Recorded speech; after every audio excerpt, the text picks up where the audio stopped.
Welcome to my review of the ENGWE EP2 BOOST. ENGWE very kindly sent me the bike, so let me review it.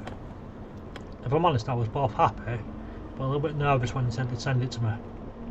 The thing is, the EP2 PRO is one of ENGWE's big bikes. It's one of the ones we all recognise, we all like, and changing what they've changed could have messed it up, but they did. Now when I look at the website, I'm a little bit confused because it's exactly the same price as the EP2 PRO. Now on the EP2 BOOST you get a torque sensor instead of the cadence sensor, which usually costs more, 180mm mechanical brake front and rear, and then you've got the boost button, which is obviously extra technology, and it's the same price. So is it an upgrade or is it an alternative? I'm not quite sure why it's the same price, but it seems that it should be more expensive to me. So when you get the bike, it comes in one of ENGWE's smaller boxes again, and you have to put on the front wheel, the handlebar stem, the handlebars, the pedals, the rear rack, both mud guards, both lights I think. Other than that, it's pretty much built. Once again, it came with the brakes the wrong way around, so the left brake was the front, so swap over the cables and you're all good. So I got the bike built and was ready to set off. But before we get into it, let's have a look at the bits. So as usual, we have the 20x4" Sharon fat tyres and the one-piece alloy.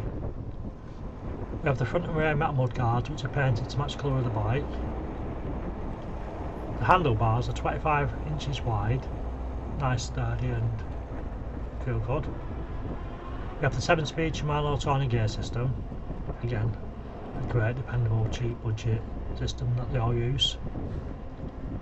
We have the same front and rear lights as the old EP2 PRO.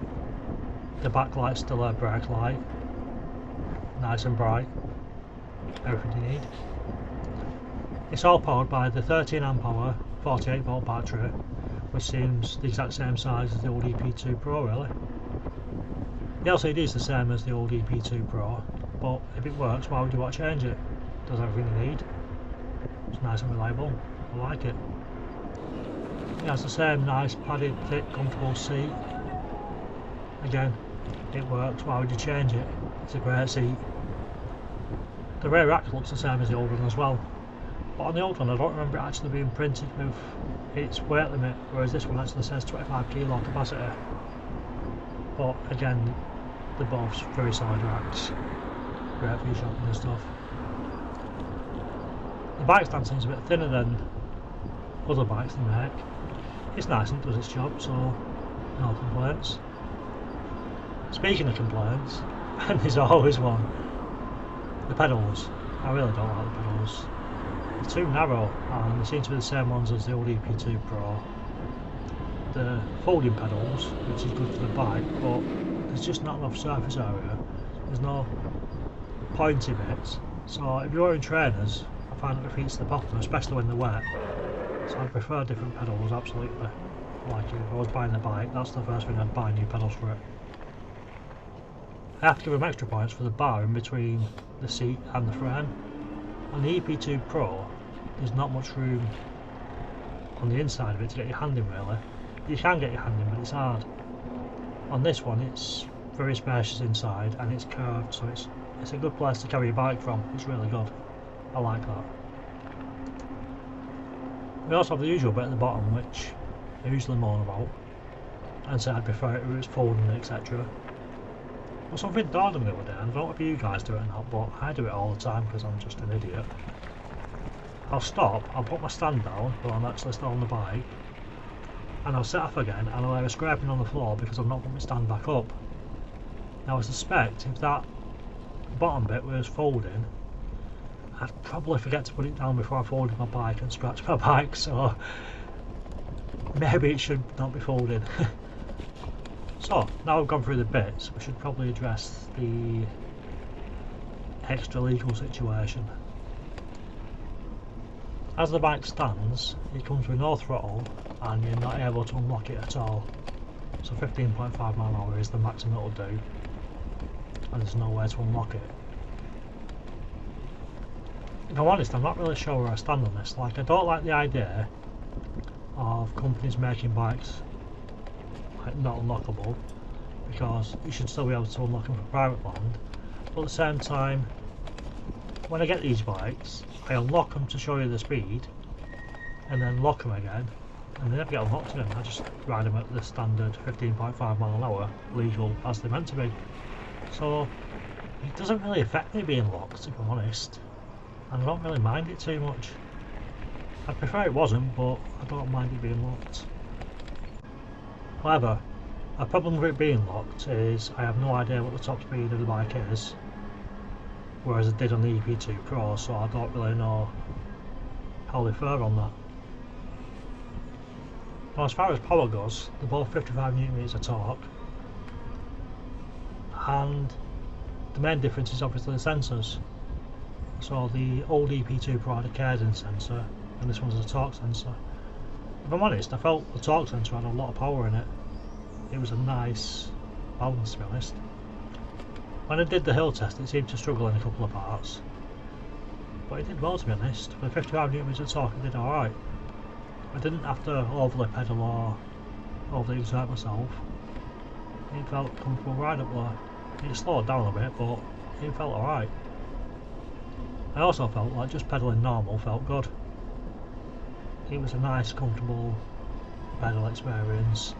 Didn't have to put too much effort in. Sometimes I went under the 15.5 and then it didn't feel like I had to put too much effort in to get back up to 15, even without the boost. With the boost button, obviously, it's much quicker to accelerate, and it's a lot of fun, if I'm honest. It does accelerate a lot quicker than the old EP2 Pro because of the sensor and the boost button. It's really good, if I'm honest.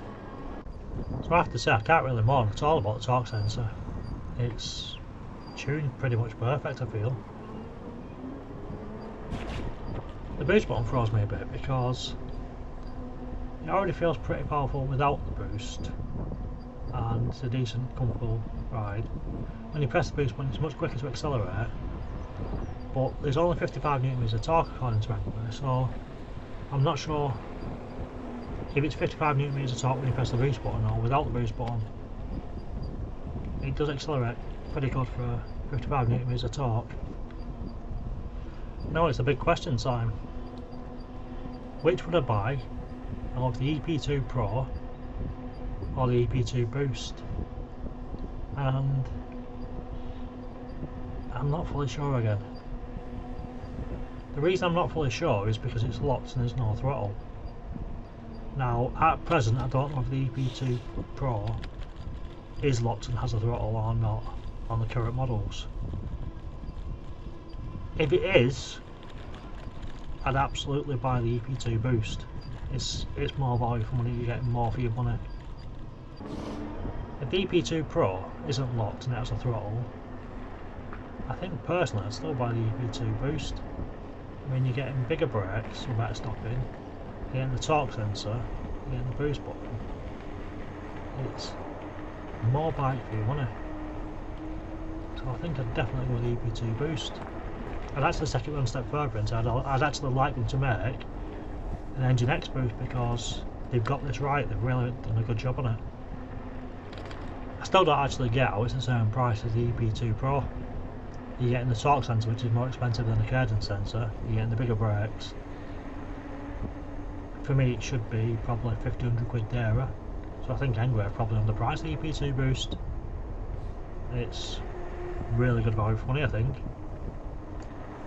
I think also if they made an ENGWE Boost into the same formula as this one, I'd probably choose the ENGWE Boost over the ENGWE. I'm not sure I'd choose this over the ENGWE because I do like that brake suspension, it's much more comfortable, but for 949 it's excellent value for me and highly recommend. So yeah, congratulations ENGWE on making a fantastic alternative to the EP2 Pro. And I guess the only real question is, do you prefer a cadence sensor or a torque sensor? And that'll probably determine your choice, but both great bikes, both equally worthwhile. But I would edge towards the EP2 Boost if you don't really have a preference. So, once again, if you made it this far, thank you for watching. If you've got any questions or stuff you want to say, just put it in the comments. I always try and get back to you. If you like the content I'm making, please like, share and subscribe. It really does help and I do appreciate it. And I'll see you in the next video.